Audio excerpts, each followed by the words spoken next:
महामारी का ये तीसरा साल है और तीसरा लहर आ चुका है। आपको बता दें कि किस तरीके से कोरोना महामारी ने पूरे दुनिया को परेशान किया।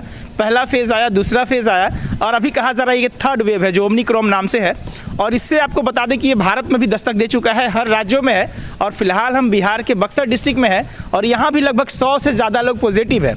और हैरत की बात है कि बक्सर के जिला पदाधिकारी, बक्सर के सिविल सर्जन और कई बड़े अधिकारी जो है वो पॉजिटिव हो चुके हैं, इसलिए एक दहशत से माहौल है।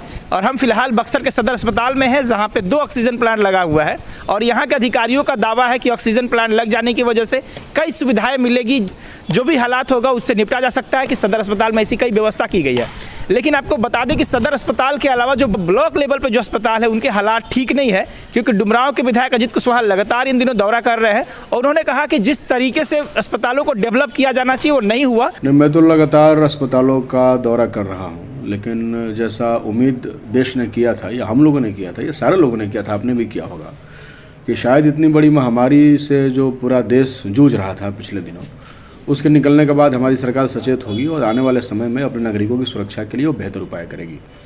लेकिन ऐसा होता हुआ दिख नहीं रहा है कहीं, जबकि हम लोगों ने अपना फंड भी दिया, 2 करोड़ रुपया विधायकों से ले लिया गया। उसमें कहा गया था सरकार की ओर से कि आपके क्षेत्र में भी आपके पैसे का उपयोग किया जाएगा, तो उन पैसों का भी कहीं उपयोग हम लोग नहीं देख रहे हैं। मेरे क्षेत्र में कल ही मैं गया था, एक स्वास्थ्य केंद्र है अमसारी का नोकपुर मौजा है, वहाँ 1995-97 में एक प्राथमिक स्वास्थ्य उपकेंद्र बना था। बाद में वह अपग्रेड होकर एडिशनल पीएचसी हो गया, जिसको आजकल हेल्थ एंड वेलनेस सेंटर कहा जा रहा है, जिसमें 3 डॉक्टर्स की प्रतिनियुक्ति है, 2 एएनएम है। लेकिन वो आज तक बनने के बाद भवन निर्माण विभाग से चिकित्सा विभाग ने हैंडओवर ही नहीं लिया। इस तरीके से मेरे विधानसभा में सलासला में, भटौली में और पूरे बक्सर जिला और बिहार सहित ऐसे कई सारे भवन हैं जो बना करके भ्रष्टाचार के शिकार हो गए और जिनको हैंड ओवर नहीं किया गया, जिसमें किसी ने कोई कोशिश नहीं की।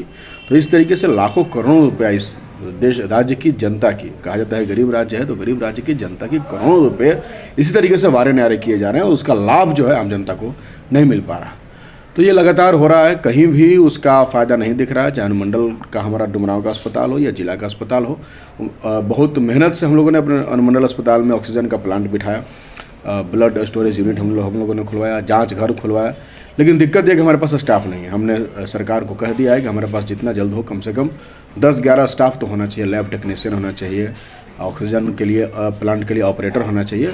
ये सब कुछ कर दिया, लेकिन अभी तक हुआ नहीं है। देखिए कब तक होता है। इतना पैसा देने के बावजूद और इतना कुछ झेलने के बावजूद भी अगर आपका अस्पताल पूरी तरीके से इक्विप्ड नहीं है, तो मुझे नहीं लगता है कि ये थर्ड वेव जिस तरीके से इसकी चर्चा है, अगर उस तरीके से आ जाए तो मुझे नहीं लगता है कि हम लोग उतने तैयार हैं कि उसे लड़ पाएंगे। तो आपने सुना कि विधायक का कहना है कि विधायकों ने जिस तरीके से अपने फंड को दिया ताकि स्वास्थ्य सुविधा को बेहतर किया जा सके, उस तरीके से अस्पताल को बेहतर नहीं किया गया।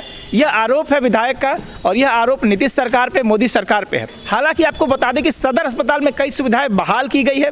हमारे पीछे खुद ये ऑक्सीजन प्लांट है, इसके बगल में ऑक्सीजन प्लांट बना है, यहाँ पे कई बेड बनाए गए हैं। लेकिन इतने बड़े जिला में जहाँ पे 11 ब्लॉक है, एक सदर अस्पताल से काम नहीं चलने वाला है, क्योंकि हम लोगों ने देखा था कि फर्स्ट फेज में और सेकेंड फेज में अस्पतालों की संख्या कम पड़ गई थी, बेड की संख्या कम पड़ गई थी। तो उससे निपटने के लिए जिस तरीके से विधायकों का, सांसदों का, प्रतिनिधियों का फंड लिया गया, या तो स्वास्थ्य सुविधा में बेहतरी होना चाहिए, उस लेवल पर नहीं हुआ है। लेकिन वहीं पर जो स्वास्थ्य महकमा से जुड़े पदाधिकारी हैं, डीपीएम संतोष कुमार का दावा है कि किसी भी तरह का हालात होगा हम उससे निपट लेंगे, क्योंकि हमारे यहाँ ऑक्सीजन प्लांट हो चुका है, कई बेड लग चुके हैं। तो जो भी हालात होगा उससे निपटने के लिए स्वास्थ्य महकमा जो है तैयार है। हम लोग ने जो पीएसए प्लांट है दोनों जगह, अनुमंडल अस्पताल डुमरांव में और सदर अस्पताल में 3 पीएसए प्लांट है। तीनों पीएसए प्लांट हमारा चालू है। सभी जगह oxygen bed, oxygen pipeline bed पर है। सदर अस्पताल में 81 बेड पर और 40 बेड पर, टोटल 121 बेड पर है। अनुमंडल अस्पताल डुमरांव में भी हमारा 75 बेड पर ऑक्सीजन पाइपलाइन है। इसके अलावा डीसीएचसी पुराना सदर अस्पताल जहाँ पे हम लोग ने तैयार किया है, वहाँ भी 30 बेड का हमारे पास ऑक्सीजन पाइपलाइन है। ऑक्सीजन कॉन्सेंट्रेटर पर्याप्त संख्या में है। D type cylinder, B type cylinder हमारे पास पर्याप्त संख्या में है। सभी अस्पताल में सिलेंडर्स उपलब्ध हैं। होम आइसोलेशन में जो रह रहे हैं उनको दवा उपलब्ध कराई जा रही है। मेडिकल डॉक्टर्स और पैरामेडिकल का हम लोग ने प्रतिनियुक्ति भी पुराने सदर अस्पताल में एवं जो डीसीएचसी सदर अस्पताल में बना है वहाँ भी हम लोग ने कर दिया है। और कोई भी मरीज आते हैं अस्पताल में भर्ती होते हैं तो हम लोग उसके लिए पूर्ण रूप से तैयार हैं। तो आपने सुना कि डीपीएम का यही दावा है कि कोई भी स्थिति होगा हम उससे निपट लेंगे, लेकिन आप सबको याद करना चाहिए किस तरीके से सेकेंड फेज में गंगा के किनारे लाशें बह रही थी और लोग परेशान थे, त्राहिमाम मचा हुआ था, अस्पतालों में जगह नहीं थी। और अगर जिस तरीके से फंड रेज किया गया स्वास्थ्य के नाम पे, कोरोना के नाम पे, तो सरकारों को यह चाहिए कि स्वास्थ्य व्यवस्था को ज़्यादा से ज़्यादा दुरुस्त बनाया जा सके, ज़्यादा से ज़्यादा बेहतर बनाया जा सके, ताकि हालात कोई भी हो उससे निपटा जा सके। मैं विमल कुमार, बक्सर से।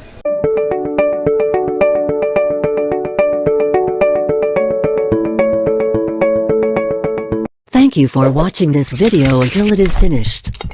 If useful to you guys, please like and share this video.